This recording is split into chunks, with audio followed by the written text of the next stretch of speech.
Hello everyone, Radhe Radhe. कैसे हैं आप सब और कैसी चल रही है आपकी तैयारी? तो आज की हम इस क्लास में 301 से आगे के क्वेश्चन करेंगे। 300 तक हम कल की क्लास में कर चुके थे। ये थोड़ा लंबा टॉपिक था, इसलिए हम इसे 2 पार्टों में कर रहे हैं। तो चलिए देखते हैं क्वेश्चन। राष्ट्रपति शासन को उसकी घोषणा के कितने समय के अंदर संसद द्वारा अनुमोदित कर दिया जाना चाहिए? तो अंदर संसद द्वारा अनुमोदित कर दिया जाना चाहिए। तो 2 महीने, 1 महीना, 6 महीने और 3 महीने। तो कितने समय में अनुमोदित कर दिया जाना चाहिए? तो 2 महीने में। कितने? तो 2 महीने में। अनुच्छेद 356 में कहा गया है कि राष्ट्रपति को किसी राज्य के राज्यपाल से प्रतिवेदन मिलने पर या फिर अन्य ढंग से यह समाधान हो जाता है। ऐसी स्थिति उत्पन्न हो गई है जिससे उस राज्य का शासन इस संविधान के उपबंधों के अनुसार नहीं चलाया जा सकता। तो ऐसे में राष्ट्रपति संवैधानिक तंत्र की विफलता के आधार पर आपात की घोषणा कर सकता है और यह घोषणा राष्ट्रपति द्वारा जारी किए जाने के 2 महीने तक जारी रहेगा। और यदि इसी बीच संसद के दोनों सदन इस घोषणा का अनुमोदन कर देते हैं तो अनुमोदन के पश्चात ये 6 माह तक जारी रहती है। और राष्ट्रपति शासन अधिकतम 3 वर्ष तक बढ़ाया जा सकता है। राष्ट्रपति शासन जो है वो अधिकतम कितना बढ़ाया जा सकता है? तो 3 वर्ष तक बढ़ाया जा सकता है। और अगर उससे आगे बढ़ाया जाएगा तो संविधान संशोधन करना होगा। तो अगला क्वेश्चन है, राष्ट्रपति के चुनाव के संबंध में निम्नलिखित में से कौन सा सत्य है? अगर राष्ट्रपति का चयन करने वाली पीठ यानी कि कॉलेज जो होती है में उल्लेखनीय रिक्तियां हों तो राष्ट्रपति के रूप में किसी व्यक्ति के चुनाव पर सवाल उठाया जा सकता है। दूसरा है, राष्ट्रपति पद के लिए नामांकित व्यक्ति को अपना नाम मत पत्र पर दर्ज कराने के लिए 50 मतदाता प्रस्तावक के रूप में और 50 मतदाता समर्थक के रूप में चाहिए होते हैं। तो कौन सा सही होगा और कौन सा? तो सत्य पूछा है यहाँ पे, तो कौन सा सही हो जाएगा? क्यू जो है वो सही हो जाएगा। और कहाँ पे दे रखा है क्यू सही? तो सी ऑप्शन में दे रखा है। भारतीय संविधान के अनुच्छेद 58 के अनुसार राष्ट्रपति पद के निम्नलिखित अर्हताएं होनी चाहिए। उसे भारत का क्या नागरिक होना चाहिए, उसे 35 वर्ष की आयु का होना चाहिए, लोकसभा का सदस्य निर्वाचित किए जाने योग्य हो वो, और चुनाव के समय लाभ का पद धारण नहीं करता हो, और संसद ने राष्ट्रपति और उपराष्ट्रपति निर्वाचन अधिनियम 1957 में पारित किया जिसके अनुसार अब राष्ट्रपति के पद के लिए किसी अभ्यर्थी के नाम को कम से कम 50 मतदाताओं और प्रस्तावित मतदाताओं द्वारा 50 मतदाताओं द्वारा समर्थित किया जाएगा। और उपराष्ट्रपति पद के लिए उम्मीदवार का नाम 20 मतदाताओं द्वारा प्रस्तावित और 20 मतदाताओं द्वारा समर्थित किया जाएगा। अगला क्वेश्चन है, निम्नलिखित में से राष्ट्रपति की कौन सी न्यायिक शक्ति उसकी परिभाषा से मेल नहीं खाती? तो रूपांतरण यानी कि पूर्ण क्षमादान, दंड विराम कम सजा देना, और दंड निलंबन यानी कि सजा को अस्थायी तौर पर टालना, और दंड घटाना यानी कि सजा कम करना। तो रूपांतरण जो कि पूर्ण क्षमादान है, ये राष्ट्रपति की न्यायिक शक्ति है और ये उसकी परिभाषा से मेल नहीं खाती है। यानी कि राष्ट्रपति किसी अपराध के लिए दोष सिद्धि व्यक्ति के दंडादेश को निलंबित, माफ या फिर परिवर्तित कर सकता है, या दंड में क्षमादान, प्राणदान, स्थगित राहत और माफी प्रदान कर सकता है। विकल्प है रूपांतरण यानी कि किसी भी दंड को रूपांतरित कर देना, जैसे मृत्यु दंड को आजीवन कारावास में का संबंध दंड के प्रकार को बदलने से न कि पूर्ण क्षमादान से। अगला क्वेश्चन है, केंद्र में संघ कार्यपालिका में डैश होते हैं। तो संघ कार्यपालिका में कौन कौन होते हैं? राष्ट्रपति, उपराष्ट्रपति, लोकसभा अध्यक्ष और प्रधानमंत्री। तो केंद्र में संघ कार्यपालिका में कौन कौन होते हैं? तो कौन कौन होते हैं? तो राष्ट्रपति भी होते हैं, उपराष्ट्रपति भी होते हैं, जबकि लोकसभा अध्यक्ष नहीं होते हैं, और प्रधानमंत्री भी होते हैं। तो ए बी डी हो जाएगा। केंद्र में संघ कार्यपालिका में राष्ट्रपति, उपराष्ट्रपति और राष्ट्रपति को सहायता देने के लिए अध्यक्ष के रूप में प्रधानमंत्री के साथ मंत्रिपरिषद शामिल होती है। अगला क्वेश्चन है, स्वयं इस्तीफा देने के अलावा इनमें से किन पद्धतियों के द्वारा किसी राज्य के राज्यपाल को उसके पद से हटाया जा सकता है? राष्ट्रपति द्वारा पदच्युति, लोकसभा द्वारा महाभियोग, विधानसभा द्वारा महाभियोग। तो किस प्रकार हटाया जा सकता है? या तो वो स्वयं इस्तीफा दे दे, उसके अलावा किस प्रकार हटाया जा सकता है, तो राष्ट्रपति द्वारा पदच्युति के द्वारा। तो ऑप्शन बी। सामान्य राज्यपाल का कार्यकाल पद ग्रहण करने से कितने समय तक, 5 वर्ष तक होता है। जब पद ग्रहण किया है उस तिथि से लेकर 5 वर्ष तक का कार्यकाल होता है, किंतु वास्तव में वह राष्ट्रपति के प्रसाद पर्यंत पद धारण करता है। लेकिन वास्तव में क्या है कि वह राष्ट्रपति के प्रसाद पर्यंत पद धारण करता है, राष्ट्रपति जब चाहे उसको पद से हटा सकता है। इसके अलावा वह कभी भी राष्ट्रपति को संबोधित कर अपना त्यागपत्र दे सकता है, और राष्ट्रपति एक राज्यपाल को उसके बचे हुए कार्यकाल के लिए किसी दूसरे राज्य में स्थानांतरित कर सकते हैं, और इसी तरह एक राज्यपाल जिसका कार्यकाल पूरा हो चुका है को भी उसी राज्य या फिर अन्य राज्य में दोबारा नियुक्त किया जा सकता है। और राज्यपाल को हटाने के संबंध में संविधान में महाभियोग जैसा कोई प्रावधान नहीं है। जिस प्रकार राष्ट्रपति के लिए संविधान में महाभियोग का प्रावधान है, तो राज्यपाल के लिए कोई महाभियोग का प्रावधान नहीं है। अगला क्वेश्चन है 1983 में स्थापित डैश के राजपत्र यानी कि चार्टर का देश में राज्य और केंद्र सरकारों के बीच संबंध और अधिकारों के संतुलन को जांचना था और भारत के संविधान के ढांचे के भीतर परिवर्तन का सुझाव देना था। तो किसके द्वारा, राजमन्नार समिति, मल्होत्रा समिति, सरकारिया आयोग और नरसिम्हन समिति। तो सरकारिया आयोग का, सरकारिया आयोग, इस आयोग का जो गठन है वो सरकार ने जून 1983 में किया था। सरकारी आयोग का गठन कब किया गया था, तो 1983 में। और इसके जो अध्यक्ष हैं वो सर्वोच्च न्यायालय के सेवानिवृत्त न्यायाधीश न्यायमूर्ति राजेंद्र सिंह सरकारिया थे, और इनका कार्य भारत के केंद्र राज्य संबंधों से संबंधित शक्ति संतुलन पर अपनी संस्तुति देना था।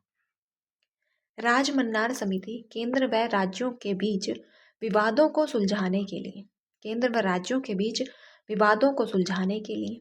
मल्होत्रा समिति बीमा क्षेत्र में सुधार के लिए, मल्होत्रा समिति बीमा क्षेत्र में सुधार के लिए। नरसिम्हन समिति वित्तीय सुधार के लिए। अगला क्वेश्चन है 30 नवंबर 2017 को भारत के नियंत्रक एवं महालेखा परीक्षक कौन थे। तो उस वक्त के करंट का क्वेश्चन था, तो उसको देखने से कोई फायदा नहीं है। अगला क्वेश्चन है सरकारी बजट पेश करने की तारीख कौन तय करता है। तो सरकारी बजट पेश करने की जो तारीख है वो कौन तय करता है, केंद्रीय मंत्रिमंडल, राष्ट्रपति, वित्त मंत्री या फिर लोकसभा अध्यक्ष। तो राष्ट्रपति। सरकारी बजट पेश करने की तारीख कौन तय करता है, तो राष्ट्रपति। सरकारी बजट पेश करने की जो तारीख है वो राष्ट्रपति तय करता है, और भारत के संविधान में राष्ट्रपति को वित्तीय शक्तियां प्राप्त हैं। धन विधेयक राष्ट्रपति की पूर्वानुमति से ही संसद में प्रस्तुत किया जा सकता है, और यह वार्षिक वित्तीय विवरण को संसद के समक्ष रखता है। क्या करता है, संसद के समक्ष रखता है। अगला क्वेश्चन है भारत सरकार के राजस्व और व्यय के लेखा परीक्षा के लिए भारत की संसद द्वारा गठित संसद के चयनित सदस्यों की एक समिति है। लेखा परीक्षा के लिए भारत की एक संसद द्वारा गठित संसद के चयनित सदस्यों की एक समिति है लोक लेखा समिति, भारतीय नियंत्रक एवं महालेखा परीक्षक, सार्वजनिक उपक्रमों पर समिति और वित्त आयोग। तो लोक लेखा समिति, तो लोक लेखा समिति या पीएसी समिति। तो भारत सरकार के राजस्व और व्यय लेखा परीक्षा के लिए भारतीय संसद द्वारा गठित संसद के चयनित सदस्यों की समिति है। इसमें कुल 22 सदस्य होते हैं। लोक लेखा समिति में 22 सदस्य होते हैं, जिनमें से 15 सदस्य जो हैं वो लोकसभा से होते हैं। कितने, 15 लोकसभा से होते हैं और 7 सदस्य राज्यसभा से होते हैं, और लोक लेखा समिति में टोटल 22 सदस्य होते हैं। और यह समिति भारत के नियंत्रक महालेखा परीक्षक द्वारा दिए गए लेखा परीक्षा संबंधी प्रतिवेदनों की जांच करती है। अगला क्वेश्चन है निम्नलिखित में से कौन सा कटौती प्रस्ताव का एक प्रकार नहीं है जिसे संसद में प्रस्तावित किया जा सके। सटीक कटौती प्रस्ताव, टोकन कटौती प्रस्ताव। चलिए आगे देखते हैं। नीति कटौती प्रस्ताव और अर्थव्यवस्था कटौती प्रस्ताव। तो कौन सा ऐसा कटौती प्रस्ताव नहीं है, कौन सा ऐसा कटौती प्रस्ताव नहीं है जिसे संसद में प्रस्तावित किया जा सके। तो सटीक कटौती प्रस्ताव एक ऐसा प्रस्ताव नहीं है जिसे पेश किया जा सके। कटौती प्रस्ताव का एक प्रकार नहीं है जिसे संसद में प्रस्तावित किया जा सकता है। नीतिगत प्रस्ताव, यह प्रस्ताव किसी विशेष मांग के तहत आने वाली किसी नीति को अस्वीकृत करने के लिए लाया जाता है। जबकि अर्थगत कटौती प्रस्ताव, तो यह प्रस्ताव किसी विशिष्ट मद के लिए मांगी गई राशि में कमी करने के लिए लाया जाता है। प्रतीक कटौती प्रस्ताव, तो यह प्रस्ताव सरकार के उत्तरदायित्व से संबंधित किसी विशेष विषय के संबंध में विरोध प्रकट करने के लिए लाया जाता है। अगला क्वेश्चन है, आंग्ल भारतीय समुदाय के लिए लोकसभा में कितनी सीटें आरक्षित हैं? तो आंग्ल समुदाय के लिए कितनी सीटें जो हैं वो आरक्षित हैं? तो कितनी सीटें आरक्षित? 1, 2, 3, 0। तो ये 2 सीटें थीं, लेकिन वर्तमान में ये नहीं है। वर्तमान में ऐसा नहीं है। वर्तमान में इसको हटा दिया गया है। 2 आंग्ल सीटें जो थी इनको हटा दिया गया है। तो अनुच्छेद 81 तथा 331 में प्रावधान था और 81 के अनुसार राज्यों से अधिकतम 530 सदस्य तथा संघ राज्य क्षेत्रों से अधिकतम 20 सदस्य चुने जाएंगे। और इसके अलावा अनुच्छेद 331 के अनुसार राष्ट्रपति आंग्ल भारतीय समुदाय के 2 सदस्यों को मनोनीत कर सकता था, और यदि राय में उचित प्रतिनिधित्व प्राप्त नहीं है तो 552 जो थी सदस्य संख्या थी, और 530, 20 और 2 आंग्ल भारतीय। लेकिन वर्तमान में इनकी प्रभावी संख्या 530 संघ राज्यों से और 13 संघ राज्यों से 530 और संघ राज्यों से 13 तथा राष्ट्रपति द्वारा मनोनीत 2 सदस्यों की संख्या जो है वो समाप्त कर दी गई है। अगला क्वेश्चन है, अविश्वास प्रस्ताव के विषय में इनमें से कौन सा सही है? अविश्वास प्रस्ताव, यह केवल लोकसभा में लाया जा सकता है, यह केवल मंत्री परिषद के खिलाफ लाया जा सकता है, किसी एक मंत्री के खिलाफ नहीं लाया जा सकता। तो इनमें से कौन सा सही है? तो पी और क्यू दोनों ही सही हैं, तो डी ऑप्शन सही हो जाएगा, क्योंकि अविश्वास प्रस्ताव जो है केवल लोकसभा में लाया जाता है और ये केवल मंत्रिपरिषद के खिलाफ लाया जा सकता है। अविश्वास प्रस्ताव सदन के विपक्ष द्वारा केवल लोकसभा में ही लाया जाता है। तो अविश्वास प्रस्ताव किसके द्वारा लाया जाता है? तो ये विपक्ष के द्वारा लाया जाता है केवल लोकसभा में। इसमें केवल लोकसभा में यह प्रस्ताव केवल मंत्रिपरिषद के खिलाफ लाया जा सकता है, किसी मंत्री विशेष के खिलाफ नहीं लाया जा सकता। पूरी मंत्रिपरिषद के खिलाफ लाया जाएगा, किसी एक मंत्री के खिलाफ नहीं लाया जाएगा अविश्वास प्रस्ताव। अविश्वास प्रस्ताव हेतु किसी विशेष आधार की जरूरत नहीं होती। एक बार सदन में प्रस्तुत किए जाने के बाद यह सदन की सभी लंबित कार्यवाहियों को धारण कर लेता है। सामान्यतः सदस्यों द्वारा बोले जाने के पश्चात प्रधानमंत्री दोषारोपणों के संदर्भ में उत्तर देता है, और यदि सदन के द्वारा इस प्रस्ताव को अपनाया जाता है तो मंत्रिपरिषद को त्यागपत्र देने के लिए बाध्य हो जाएगी। अगर यह पारित हो जाता है यह प्रस्ताव, तो मंत्रिपरिषद को त्यागपत्र देना होगा। अगला क्वेश्चन है, लोकसभा चुनाव अधिसूचित करने का अधिकार किसे है? तो लोकसभा चुनाव अधिसूचित करने का अधिकार लोकसभा अध्यक्ष, राष्ट्रपति, चुनाव आयोग या फिर केंद्रीय मंत्री। तो लोकसभा चुनाव अधिसूचित करने का अधिकार किसके पास है? तो ये राष्ट्रपति के पास है। तो लोकसभा का चुनाव अधिसूचित करने का अधिकार राष्ट्रपति के पास है। लोकसभा के चुनाव की जानकारी राष्ट्रपति देता है। अधिसूचना जारी होने के बाद निर्वाचन आयोग अन्य निर्णय लेने हेतु स्वतंत्र है। अधिसूचना जारी कौन करेगा? राष्ट्रपति, लेकिन अधिसूचना जारी होने के बाद निर्वाचन आयोग अन्य निर्णय लेने के हेतु स्वतंत्रता है।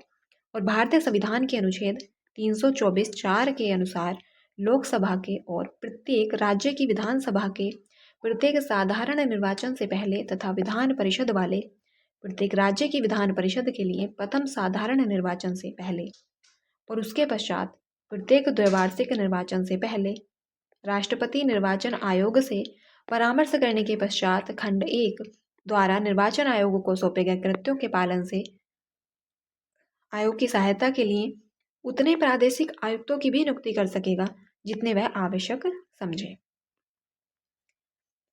अगला क्वेश्चन है, भारत की कम्युनिस्ट पार्टी का गठन कब किया गया था? तो भारत की किस पार्टी का, कम्युनिस्ट पार्टी का जो गठन है वो कब किया गया? 1917, 1932, 1925 और 1943। तो भारत की कम्युनिस्ट पार्टी का जो गठन है वो 1925 में किया गया था। भारत की कम्युनिस्ट पार्टी का गठन भारत का एक साम्यवादी दल है। ये जो कम्युनिस्ट पार्टी है ये भारत का एक साम्यवादी दल है, और इस दल की जो स्थापना है वो 26 दिसंबर 1925 को कानपुर नगर, कहाँ पे हुई थी? तो कानपुर नगर में हुई थी, और इसकी जो स्थापना है वो M.N. रॉय ने की थी। तो भारतीय कम्युनिस्ट पार्टी एक साम्यवादी दल है और इसकी स्थापना 1925 में कानपुर नगर में हुई थी और एम.एन. रॉय ने की थी। अगला क्वेश्चन है, निम्नलिखित में से कौन सा वक्तव्य राज्यसभा के सदस्य के लिए सही है?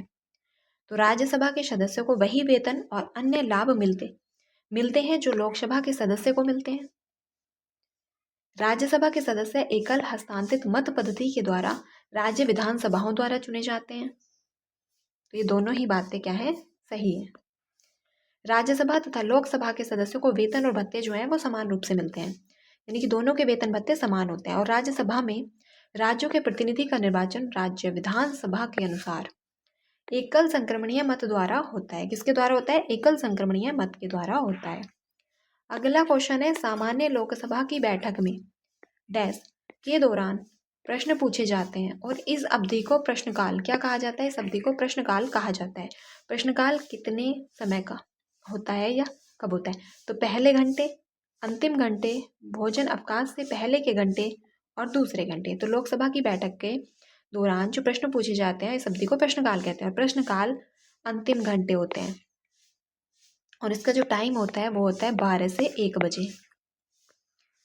प्रश्नकाल संसद के दोनों सदनों में प्रतिदिन बैठक के प्रारंभिक 1 घंटे तक 11 से 12 बजे तक होती है।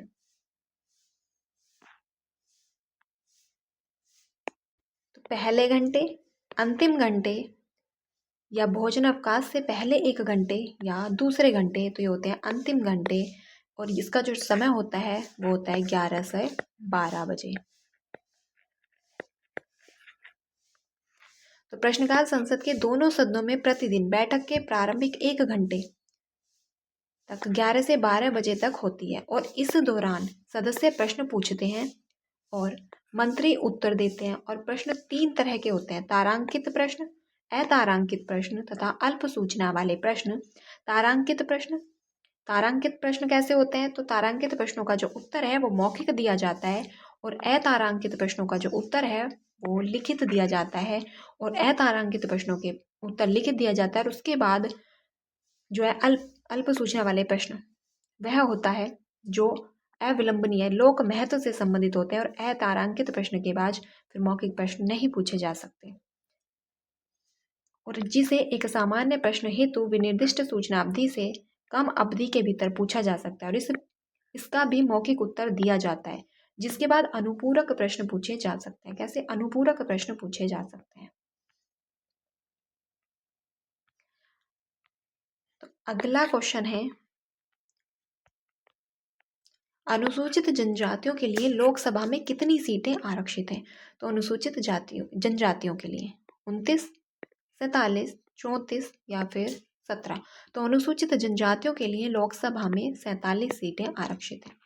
लोकसभा में अनुसूचित जनजातियों के लिए कितनी? 47 सीटें आरक्षित हैं, जबकि अनुसूचित जातियों के लिए 84 सीटें आरक्षित हैं। अनुसूचित जनजातियों के लिए 47 हैं और अनुसूचित जातियों के लिए 84 हैं। अगला क्वेश्चन है, लोकसभा की कितनी सीटें आरक्षित अनुसूचित जाति के लिए आरक्षित हैं? तो अनुसूचित जाति के लिए 84, 76, 62 या फिर 47। तो अनुसूचित जाति के लिए 84, जबकि अनुसूचित जनजाति के लिए 47 है। 84 सीटें अनुसूचित जाति के लिए आरक्षित हैं।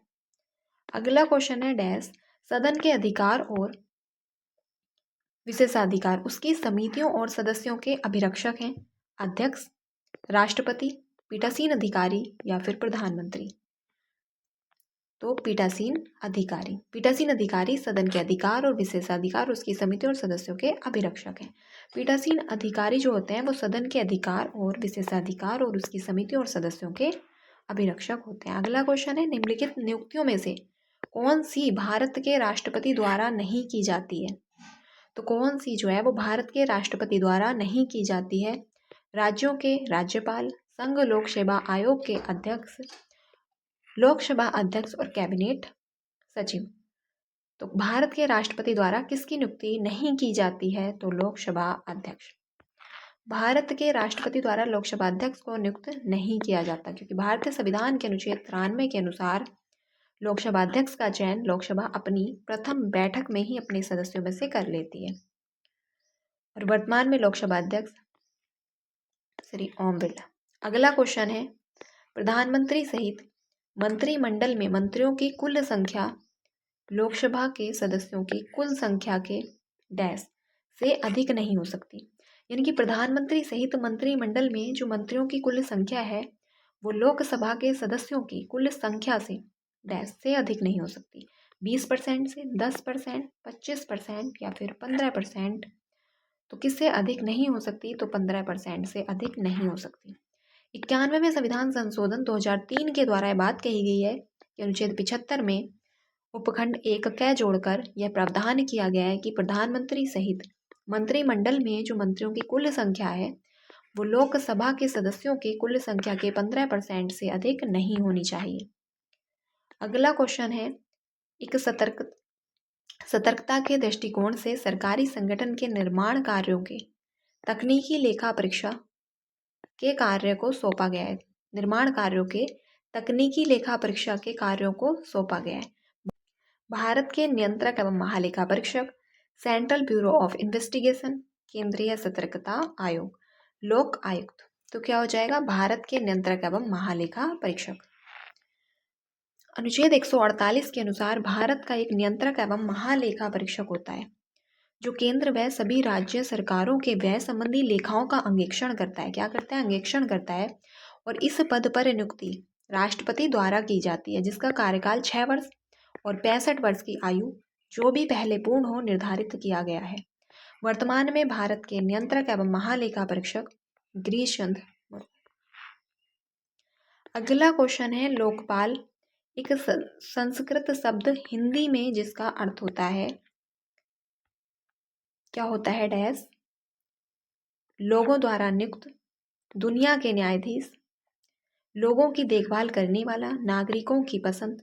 तो लोगों की देखभाल करने वाला। लोकपाल एक संस्कृत शब्द है जिसका अर्थ होता है लोगों की देखभाल करना वाला होता है।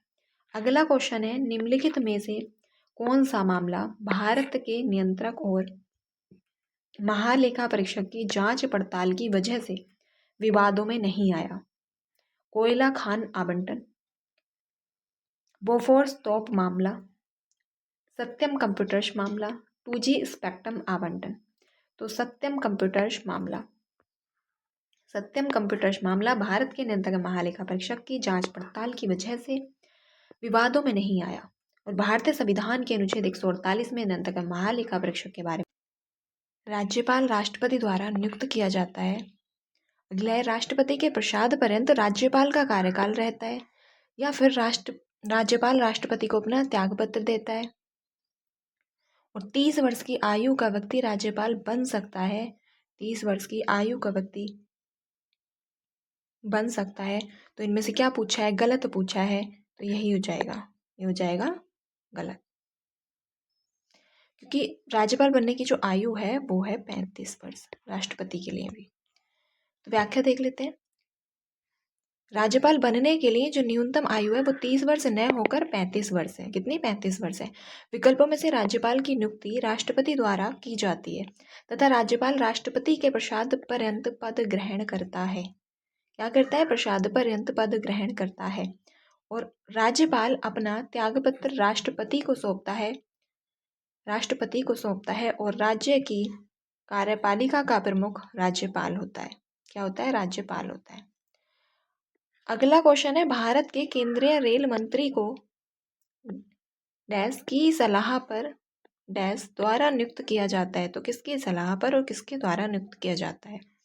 प्रधानमंत्री, राष्ट्रपति, प्रधानमंत्री, राष्ट्रपति और लोकसभा के अध्यक्ष या फिर उपराष्ट्रपति और प्रधानमंत्री। तो किसकी सलाह पर किया जाता है? तो प्रधानमंत्री की सलाह पर और नियुक्त किया जाता है राष्ट्रपति के द्वारा। तो हो जाएगा ए ऑप्शन। भारत के केंद्रीय रेल मंत्री की नियुक्ति भारत के प्रधानमंत्री की सलाह पर राष्ट्रपति द्वारा की जाती है। अनुच्छेद 74 व 75 में मंत्री परिषद के संबंध में उपबंध किया गया है। 74 व 75 में मंत्री परिषद के संबंध में उपबंध किया गया है। अगला क्वेश्चन है, निम्नलिखित में से कौन सा सही है? तो जाकिर हुसैन भारत के पहले मुस्लिम राष्ट्रपति थे। कौन? जाकिर हुसैन तो भारत के पहले मुस्लिम राष्ट्रपति थे। मोहम्मद हिदायतुल्लाह भारत के पहले मुस्लिम राष्ट्रपति थे। फरुखुद्दीन अली अहमद भारत के पहले मुस्लिम राष्ट्रपति थे। एपीजे अब्दुल कलाम भारत के पहले मुस्लिम राष्ट्रपति थे। तो भारत के जो पहले मुस्लिम राष्ट्रपति थे वो थे जाकिर हुसैन। जाकिर हुसैन कौन थे? तो जाकिर हुसैन। भारत के जो पहले मुस्लिम राष्ट्रपति थे वो जाकिर हुसैन थे। कौन थे? तो जाकिर हुसैन थे। और उनका जो कार्यकाल था वो 13/5/1967 से 3/5/1969 तक था। और उनके बाद फरुखुद्दीन अली अहमद दूसरे मुस्लिम राष्ट्रपति थे। फरुखुद्दीन अली अहमद जो है वो दूसरे थे। और एपीजे अब्दुल कलाम का कार्यकाल जो है वो 25/7/2002 से शुरू होकर 25/7/2007 तक का था। और मोहम्मद हिदायतुल्लाह 20 जुलाई 1969 से 24 अगस्त 1969 तक कार्यवाहक राष्ट्रपति रहे। कैसे? तो ये कार्यवाहक राष्ट्रपति रहे मोहम्मद हिदायतुल्लाह, जो कि उस समय उच्चतम न्यायालय के मुख्य न्यायाधीश थे। और इन्हें कार्यवाहक राष्ट्रपति के रूप में इन्होंने जो है कार्य किया है। अगला क्वेश्चन है, मुख्य सचिव का चयन कौन करता है? तो मुख्य सचिव का चयन राज्यपाल, राष्ट्रपति, प्रधानमंत्री या फिर राज्य का मुख्यमंत्री। तो मुख्य सचिव का चयन कौन करता है? तो राज्य का मुख्यमंत्री। तो मुख्य सचिव का जो चयन है, मुख्य सचिव का चयन मुख्यमंत्री करता है। और वर्तमान में उत्तर प्रदेश के मुख्य सचिव दुर्गा शंकर मिश्र कौन है? सॉरी, ये पहला है 2023 का। केंद्र में मुख्य सचिव का चयन प्रधानमंत्री द्वारा किया जाता है। केंद्र में मुख्य सचिव का चयन प्रधानमंत्री द्वारा किया जाता है। अगला क्वेश्चन है, भारत में सशस्त्र बलों का सुप्रीम कमांडर कौन है? तो भारत में सशस्त्र बलों का जो सुप्रीम कमांडर है वो कौन है? राष्ट्रपति, गृह मंत्री, रक्षा मंत्री या फिर प्रधानमंत्री? तो राष्ट्रपति होता है। सशस्त्र बलों का जो सुप्रीम कमांडर होता है वो राष्ट्रपति होता है। और ये बात 53(2) में कही गई है। अनुच्छेद 53(2) में बात कही गई है। और भारत में सशस्त्र बलों का सुप्रीम कमांडर सर्वोच्च अधिकारी यानी कि राष्ट्रपति होता है। कौन होता है? तो राष्ट्रपति होता है। वह रक्षा बलों के प्रमुखों की नियुक्ति करता है। उन्हें युद्ध एवं शांति घोषित करने का अधिकार है। अगला क्वेश्चन है, लोकसभा में राज्यों को किस आधार पर सीटें आवंटित होती हैं? तो किस आधार पर आवंटित होती हैं? क्षेत्रफल के आधार पर, जनसंख्या के आधार पर, भाषा के आधार पर या फिर साक्षरता के आधार पर? तो ये जो है जनसंख्या के आधार पर होती हैं। किसके? जनसंख्या के आधार पर होती हैं। जनसंख्या के आधार पर होती हैं। और जो वर्तमान में चल रही है तो जनगणना के बाद किया जाता है। जनगणना के बाद कि किस जनगणना से निर्धारित की जा रही है। तो 1971 की जनगणना ही अभी तक चल रही है। और 2026 तक जो चुनाव होंगे उनमें 1971 की जनगणना के अनुसार ही निर्धारण किया जाएगा। 81(2) में उल्लिखित है, संविधान के अनुच्छेद 81(2) में उल्लिखित है कि राज्यों को लोकसभा की सीटों का आवंटन राज्य की जनसंख्या के अनुपात में किया जाएगा। और वर्तमान में लोकसभा सदस्यों की संख्या 1971 की जनगणना के आधार पर निर्धारित की गई है। और लोकसभा सदस्यों की संख्या में 2026 तक कोई परिवर्तन नहीं किया जाएगा। अगला क्वेश्चन है, अखिल भारतीय सेवाओं की नियुक्ति कौन करता है? तो अखिल भारतीय सेवाओं की जो नियुक्ति है वो प्रधानमंत्री, संसद, संघ लोक सेवा आयोग या फिर राष्ट्रपति। तो अखिल भारतीय सेवाओं की नियुक्ति कौन करता है? तो ये करते हैं राष्ट्रपति के द्वारा की जाती है अखिल भारतीय सेवाओं की नियुक्ति। अखिल भारतीय सेवाओं की नियुक्ति राष्ट्रपति द्वारा की जाती है। और संविधान के अनुच्छेद 309 के अनुसार संघ या फिर राज्य की सेवा करने वाले व्यक्तियों की भर्ती और सेवा की शर्तें दी गई हैं। भर्ती एवं सेवा शर्तें नियम 1963 के तहत दी गई। अगला क्वेश्चन है, केंद्र की कार्यपालिका शक्ति निहित होती है। तो केंद्र की कार्यपालिका शक्ति किसमें निहित होती है? प्रधानमंत्री, राष्ट्रपति, राज्यपाल या फिर सेना अध्यक्ष। तो केंद्र की कार्यपालिका शक्ति किसमें निहित होती है? तो ये राष्ट्रपति में निहित होती है। संविधान के अनुच्छेद 53 में उल्लिखित है कि संघ की कार्यपालिका शक्ति राष्ट्रपति में निहित होगी। और संघ की कार्यपालिका शक्ति का विस्तार उन विषयों तक है जिन पर विधि बनाने की शक्ति संसद को प्राप्त है। जिन पर विधि बनाने की जो शक्ति है वो संसद को प्राप्त है। अगला क्वेश्चन है, राज्यसभा के सदस्य का कार्यकाल कितने वर्ष का होता है? तो राज्यसभा के सदस्य का जो कार्यकाल है वो कितने वर्ष का होता है? 3 वर्ष, 5 वर्ष, 6 वर्ष और 2 वर्ष। तो राज्यसभा के सदस्य का कार्यकाल जो है वो 6 वर्ष का होता है। और हर तीसरे वर्ष 1/3 सदस्यों को, यानी कि हर 3 वर्ष, 2 वर्ष के बाद जो तीसरा वर्ष आता है, हर 2 वर्ष बाद 1/3 सदस्यों को सेवानिवृत्त कर दिया जाता है। कितने? 1/3 सदस्यों को। अनुच्छेद 83(1) के अनुसार राज्यसभा संसद का एक स्थायी निकाय है। राज्यसभा जो है संसद का एक स्थायी निकाय है और इसका कभी भी विघटन नहीं होता है। राज्यसभा के सदस्य 6 वर्ष के लिए निर्वाचित होते हैं तथा प्रत्येक 2 वर्ष के पश्चात 1/3 सदस्य सेवानिवृत्त हो जाते हैं। अनुच्छेद 84 ख के अनुसार राज्यसभा सदस्य बनने हेतु न्यूनतम उम्र 30 वर्ष निर्धारित है। राज्यसभा सदस्य बनने हेतु जो न्यूनतम उम्र है वो 30 वर्ष निर्धारित है। अगला क्वेश्चन है, लोकसभा का कोरम कुल सदस्य संख्या का कितना होता है? तो लोकसभा का जो कोरम है वो कुल सदस्य संख्या का कितना होता है? 1/3, 1/5, 1/4 और 1/10। तो लोकसभा का कोरम कुल सदस्य संख्या का कितना होता है? 1/10 होता है। जो कि लोकसभा में सदस्य, तो लोकसभा में जो सदस्य होंगे तो वो 55 होंगे। कितने होंगे? तो लोकसभा में 55 सदस्य, जबकि राज्यसभा में कितने सदस्य? तो 25। लोकसभा की बैठकों के लिए कम से कम 1/10 सदस्यों की उपस्थिति अनिवार्य होती है और लोकसभा संसद का नियम सदन होता है, निम्न सदन होता है। लोकसभा जो है वो निम्न सदन होता है और राज्यसभा उच्च सदन होता है।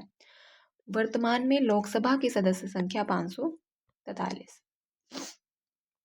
अगला क्वेश्चन है, राज्यसभा की सदस्य अवधि होती है। तो राज्यसभा की जो सदस्य अवधि होती है वो 3 वर्ष है, 5 वर्ष है, 6 वर्ष है या फिर 2 वर्ष है। तो राज्यसभा की सदस्य अवधि 6 वर्ष होती है और ये एक स्थायी सदन है जिसका विघटन नहीं होता है। राज्यसभा एक स्थायी सदन है अर्थात इसे विघटित नहीं किया जा सकता और राज्यसभा के प्रत्येक सदस्य का कार्यकाल क्या? 6 वर्ष होता है और इसके 1/3 सदस्य प्रत्येक दूसरे वर्ष पद मुक्त हो जाते हैं तथा इतने ही नए सदस्य चुने जाते हैं।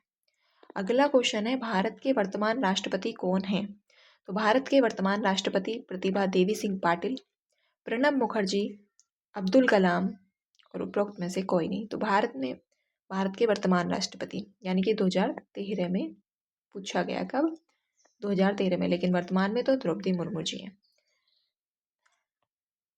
अगला क्वेश्चन है, तेलंगाना राज्य किस राज्य के विघटन से बनने वाला राज्य है? तेलंगाना राज्य किसके विघटन से बना है? कर्नाटक, आंध्र प्रदेश, तमिलनाडु या फिर केरल। तो तेलंगाना राज्य किसके विघटन से बना है? तो यह आंध्र प्रदेश के विघटन से बना है, आंध्र प्रदेश से अलग होकर बना है।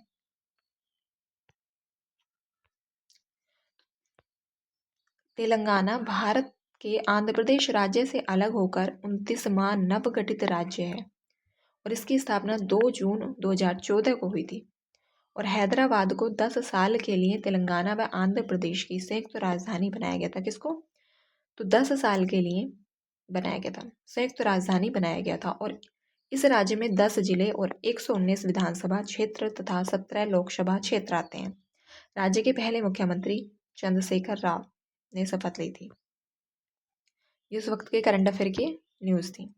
अगला क्वेश्चन है, जब कोई राज्य राष्ट्रपति शासन के अंतर्गत होता है तब उस राज्य का बजट कौन पारित करता है? तो जब कोई राज्य राष्ट्रपति शासन के अंतर्गत होता है तब उस राज्य का बजट कौन पारित करता है? राष्ट्रपति, संघीय मंत्रिपरिषद, संसद या फिर वित्त मंत्रालय। तो उस राज्य का जो बजट है वो संसद द्वारा पारित किया जाएगा। जब कोई राज्य राष्ट्रपति शासन के अंतर्गत होता है तब उस राज्य का बजट संसद द्वारा पारित किया जाता है। अगला क्वेश्चन है, राष्ट्रपति एक अध्यादेश जारी कर सकता है जब उसका समाधान हो जाता है कि तत्काल कार्यवाही किया जाना आवश्यक है, किंतु संसद का केवल एक सदन सत्र में हो, संसद के दोनों सदन सत्र में हो, कोई भी सदन सत्र में न हो, उपरोक्त में से ए, या सी में से उल्लिखित परिस्थितियां हों।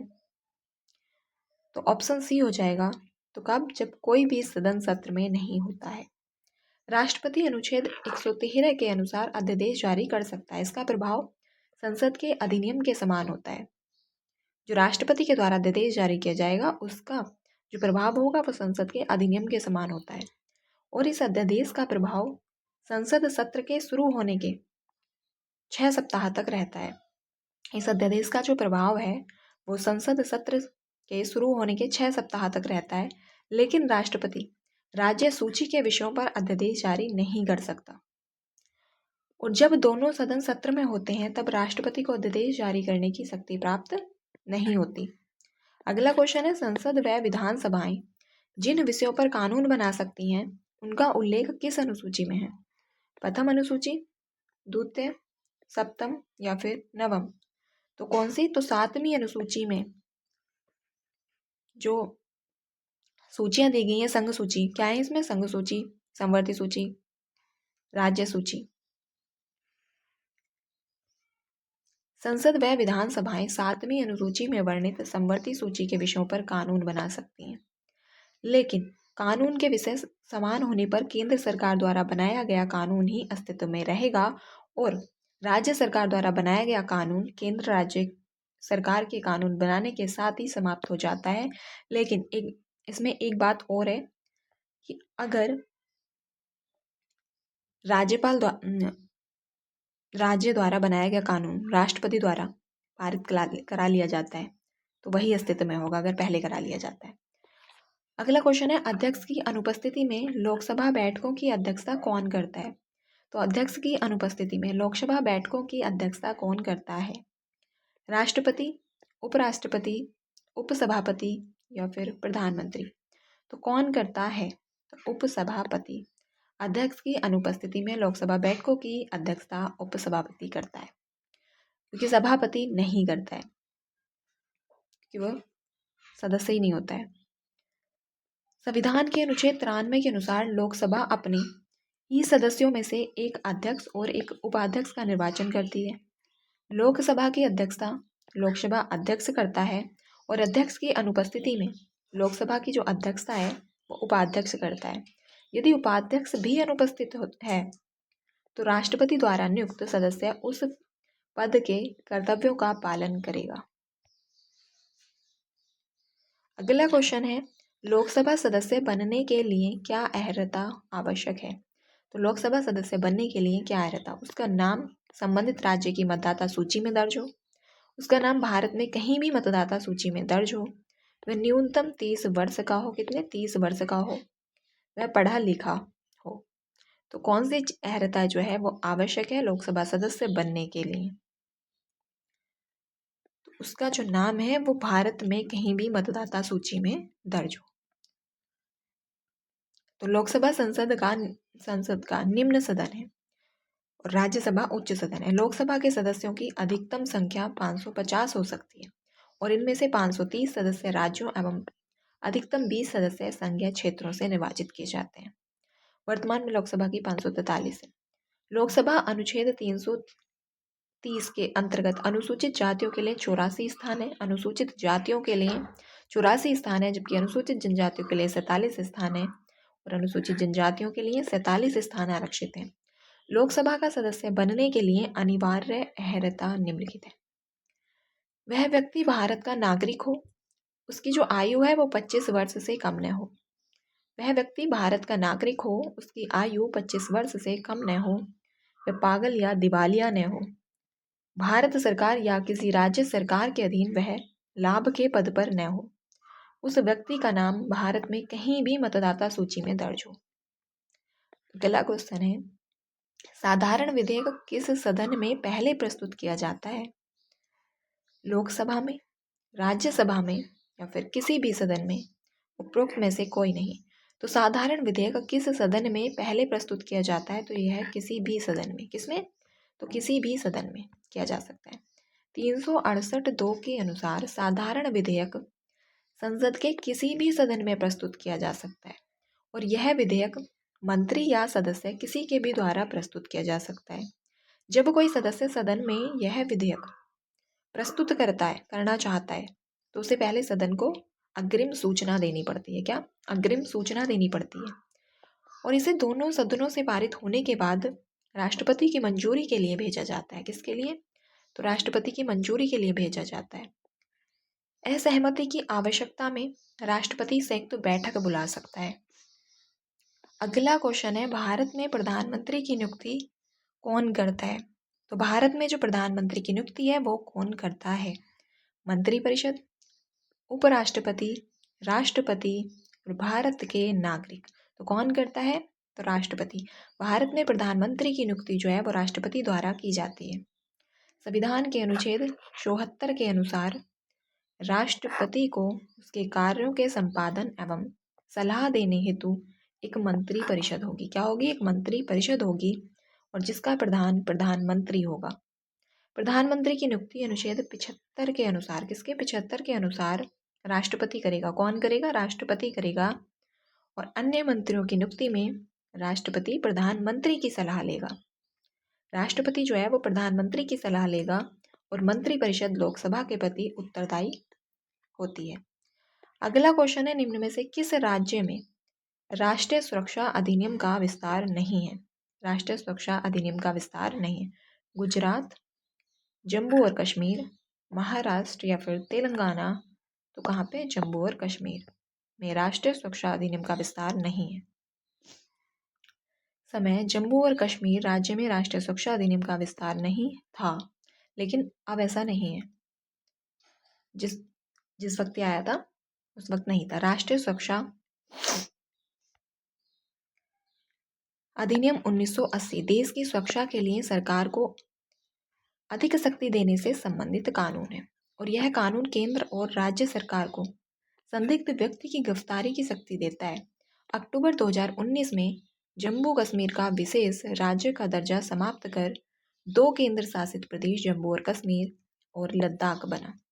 वर्तमान में राष्ट्रीय सुरक्षा कानून जो है वो पूरे भारत में लागू है। वर्तमान में जो राष्ट्रीय सुरक्षा कानून है वो पूरे भारत में लागू है। अगला क्वेश्चन है, किसी जाति को अनुसूचित जाति की श्रेणी में अधिसूचित करने का अधिकार किसके पास है? संसद, विधानसभा, राष्ट्रपति या फिर सर्वोच्च न्यायालय। तो किसके पास है? तो ये राष्ट्रपति के पास है। किसके पास है? तो राष्ट्रपति के पास है।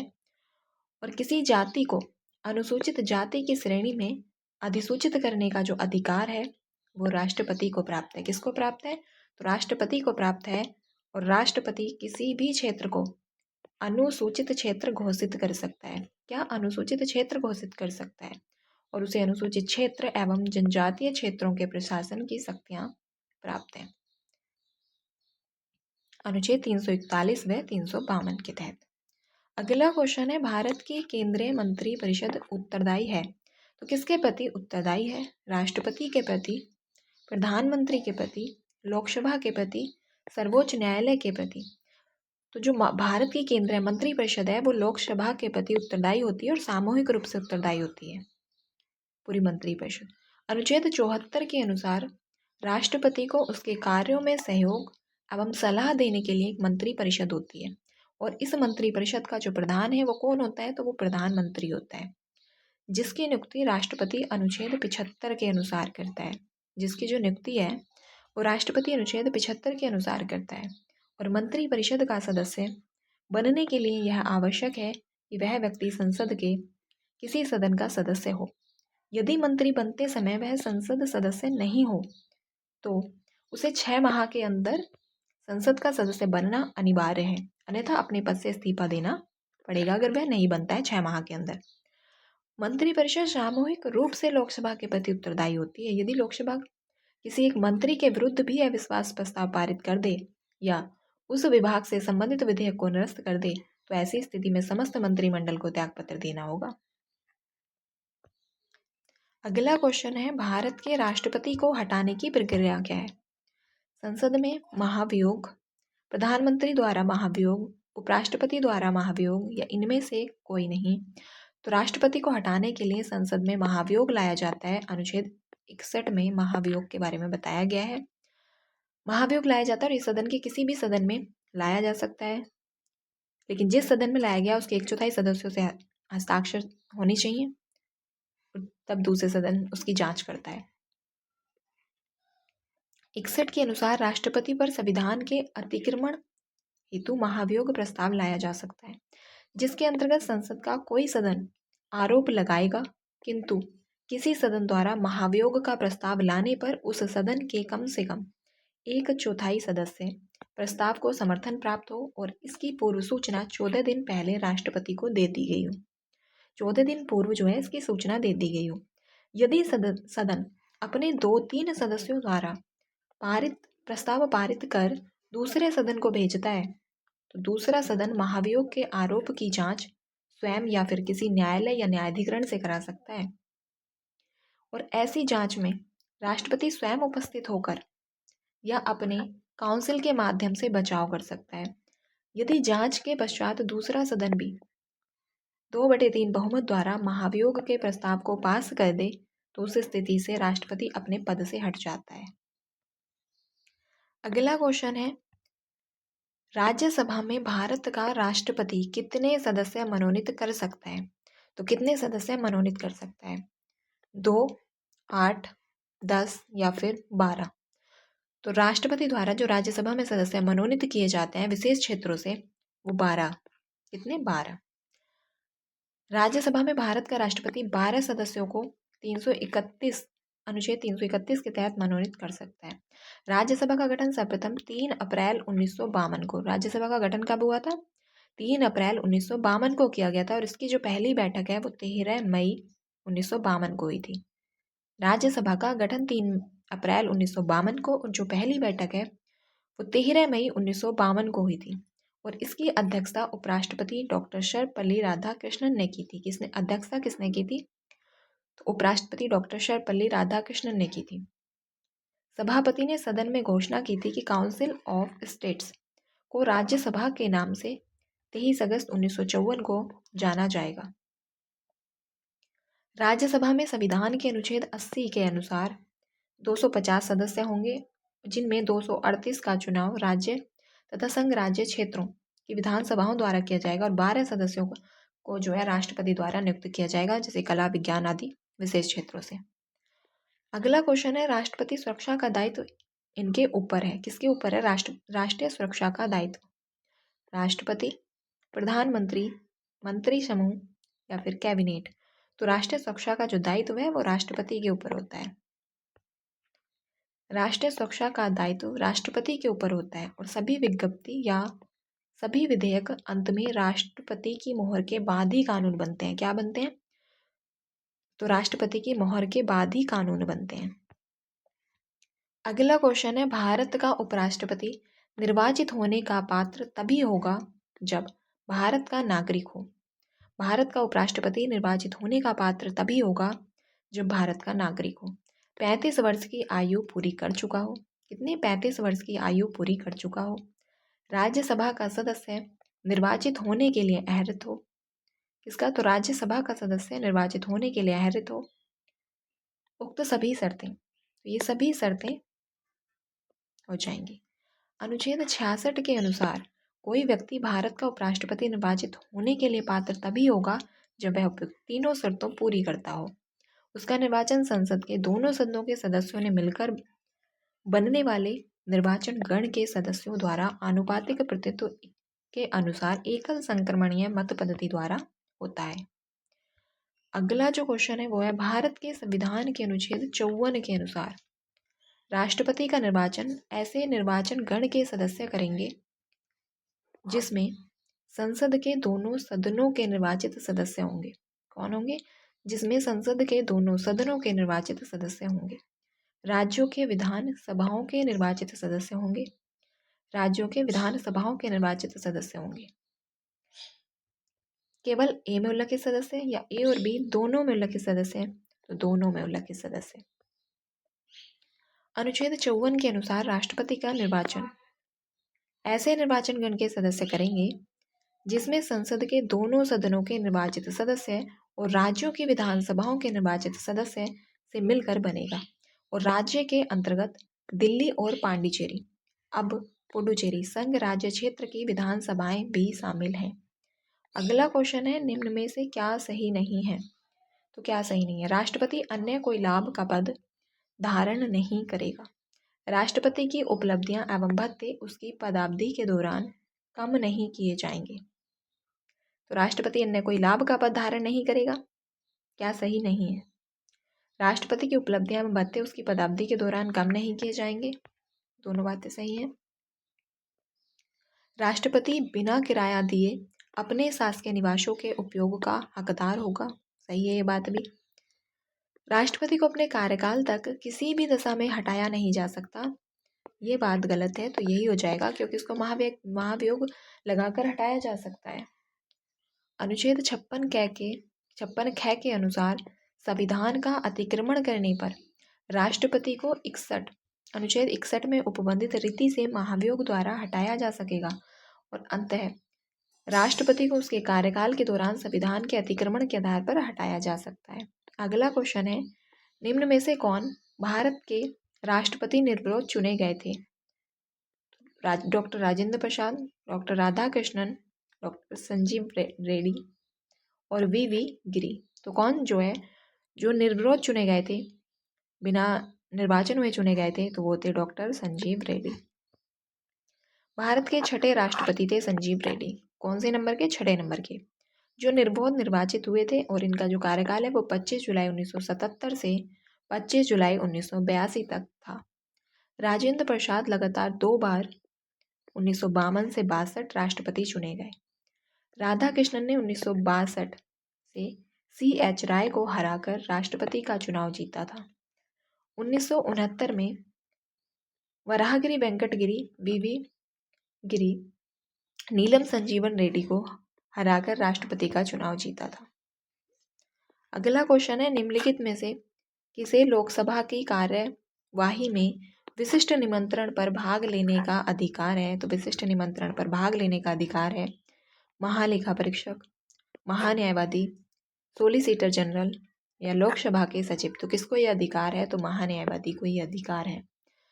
संविधान के अनुच्छेद 76 में भारत के महान्यायवादी की नियुक्ति, योग्यता, पदावधि, वेतन, कार्य तथा अधिकारों का उल्लेख है और इसकी जो नियुक्ति है वो मंत्रिमंडल की सलाह पर राष्ट्रपति करता है। महान्यायवादी भारत का प्रथम विधिक अधिकारी होता है और संसद के किसी भी सदन में इसे अपने विचार प्रकट करने का अधिकार है, लेकिन मतदान का अधिकार नहीं है। ये कार्यवाही में भाग ले सकता है, अपने विचार प्रकट कर सकता है, लेकिन मतदान नहीं कर सकता। महान्यायवादी एकमात्र ऐसा व्यक्ति है जो संसद सदस्य न होते हुए भी संसद की कार्यवाही में भाग लेता है। अगला क्वेश्चन है, भारतीय संसद की कार्यवाही में शून्यकाल का क्या अर्थ है? शून्यकाल सत्र का प्रथम दिन, प्रश्नकाल के पूर्व का काल, जब विशेषाधिकार प्रस्ताव स्वीकृत होता है, या प्रश्नकाल के अंत और कार्य सूची में दिए गए दूसरे विषयों के बीच मध्यांतर। तो प्रश्नकाल होता है प्रश्नकाल के अंत और कार्य सूची में दिए गए दूसरे विषयों के बीच का मध्यांतर शून्यकाल कहलाता है। और ये किस टाइम से किस टाइम होता है? तो 12 बजे से 1 बजे तक का जो काल होता है शून्यकाल कहलाता है। भारतीय संसद के दोनों सदनों के प्रश्नकाल के बाद का समय शून्यकाल कहलाता है, दोनों सदनों के, और ये समय 12 से 1 बजे तक का होता है। संविधान में शून्यकाल कोई उल्लेख नहीं है। शून्यकाल ये नाम 1960 से 70 के दशक के प्रारंभिक वर्षों में किसी समय समाचार पत्रों में तब दिया गया जब बिना किसी पूर्व सूचना के अविलंबनीय लोक महत्व के विषय उठाने की प्रथा विकसित हुई। अतः शून्यकाल को भारत की देन माना जाता है। शून्यकाल को किसकी? भारत की देन माना जाता है। अगला क्वेश्चन है, लोकसभा में सर्वाधिक प्रतिनिधि निम्नलिखित में से किस राज्य से हैं? तो लोकसभा में सर्वाधिक जो प्रतिनिधि हैं बिहार, उत्तर प्रदेश, महाराष्ट्र या फिर मध्य प्रदेश। तो बिहार में जो सर्वाधिक प्रतिनिधि हैं वो उत्तर प्रदेश है। कहाँ से? उत्तर प्रदेश से। लोकसभा में सर्वाधिक प्रतिनिधि उत्तर प्रदेश राज्य से हैं। कहाँ से हैं? तो लोकसभा में सर्वाधिक जो प्रतिनिधि हैं वो उत्तर प्रदेश से हैं 80, और बिहार राज्य से 40, महाराष्ट्र से 48 तथा मध्य प्रदेश से 29। अगला क्वेश्चन है, पहली बार लोकसभा को निम्नलिखित में से किस प्रधानमंत्री ने भंग किया था? तो पहली बार लोकसभा को किस प्रधानमंत्री ने भंग किया था? वीपी सिंह, राजीव गांधी, चंद्रशेखर, इंदिरा गांधी। तो किसने किया था? तो इंदिरा गांधी ने। दिसंबर 1970 में श्रीमती इंदिरा गांधी ने सर्वप्रथम लोकसभा को भंग किया था। सर्वप्रथम लोकसभा को भंग किया था और भारतीय संविधान के अनुसार प्रधानमंत्री की सिफारिश पर राष्ट्रपति द्वारा लोकसभा को भंग किया जाता है। अगला क्वेश्चन है, राज्यसभा के बारे में निम्नलिखित में से क्या सही नहीं है। राज्यसभा के नामित सदस्य राष्ट्रपति का चुनाव करते हैं। राज्यसभा के जो नामित सदस्य हैं वो राष्ट्रपति का चुनाव करते हैं। संसद का उच्च सदन कहलाता है। वित्त विधेयक राज्यसभा में पहले प्रस्तुत नहीं होते। उपराष्ट्रपति राज्यसभा का पदेन अध्यक्ष होता है। तो क्या बात सही नहीं है। तो राज्यसभा के नामित सदस्य राष्ट्रपति का चुनाव करते हैं, ये बात गलत है, क्योंकि राष्ट्रपति के चुनाव में केवल निर्वाचित सदस्य ही भाग लेते हैं, जबकि उपराष्ट्रपति के चुनाव में नामित सदस्य भी भाग लेते हैं। संविधान के अनुच्छेद 54 के अनुसार राष्ट्रपति का निर्वाचन ऐसे निर्वाचक मंडल द्वारा किया जाएगा जिसमें संसद यानी कि लोकसभा और राज्यसभा तथा विधानसभाओं के निर्वाचित सदस्य शामिल होंगे और राष्ट्रपति द्वारा नामित 12 जो सदस्य हैं वो राष्ट्रपति के निर्वाचन में भाग नहीं लेते हैं। अगला क्वेश्चन है, भारतीय सेना का सर्वोच्च कमांडर कौन होता है। रक्षा मंत्री, प्रधानमंत्री, थल सेना अध्यक्ष या फिर राष्ट्रपति। तो भारतीय सेना का सर्वोच्च कमांडर राष्ट्रपति होता है। भारतीय सेना का सर्वोच्च कमांडर राष्ट्रपति होता है क्योंकि संघ के रक्षा बलों का समादेश राष्ट्रपति में निहित होता है।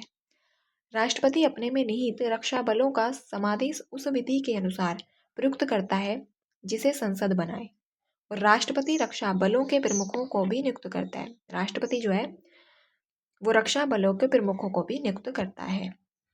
अगला क्वेश्चन है, भारतीय संविधान के अनुसार संसद में शामिल है।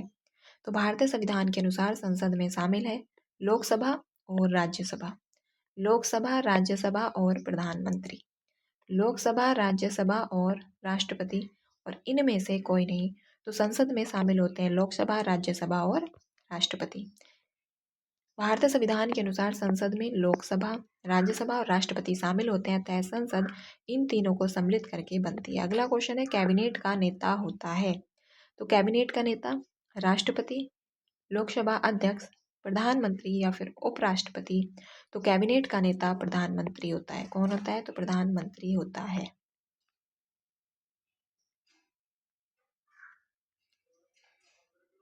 केंद्रीय मंत्रिमंडल भारत गणराज्य में कार्यकारी अधिकार का प्रयोग करता है और इसमें वरिष्ठ मंत्री, कैबिनेट मंत्री और कनिष्ठ मंत्री सम्मिलित होते हैं जिनका नेतृत्व प्रधानमंत्री करता है। अगला क्वेश्चन है, भारतीय संविधान के किस अनुच्छेद में राष्ट्रपति पर दोषारोपण का प्रावधान है। अनुच्छेद 60, अनुच्छेद 61, 105 या फिर 67। तो अनुच्छेद 61 में राष्ट्रपति पर महाभियोग की प्रक्रिया है। भारतीय संविधान के अनुच्छेद 61 में राष्ट्रपति पर दोषारोपण का प्रावधान है। राष्ट्रपति के विरुद्ध महाभियोग की प्रक्रिया तब संचालित की जाती है जब वे संविधान के प्रावधानों का उल्लंघन करें। इसका उल्लंघन करें, संविधान के प्रावधानों का उल्लंघन करें और राष्ट्रपति के विरुद्ध महाभियोग लगाने का संकल्प संसद के किसी सदन में पेश किया जा सकता है। लेकिन जिस सदन में महाभियोग का संकल्प पेश किया जाना हो उसके 1/4 सदस्यों द्वारा हस्ताक्षरित आरोप पत्र की सूचना और राष्ट्रपति को 14 दिन पूर्व दिया जाना आवश्यक है। राष्ट्रपति को आरोप पत्र दिए जाने की सूचना 14 दिन बाद पहला सदन विशेष बहुमत से संकल्प पारित कर दूसरे सदन में भेज देता है।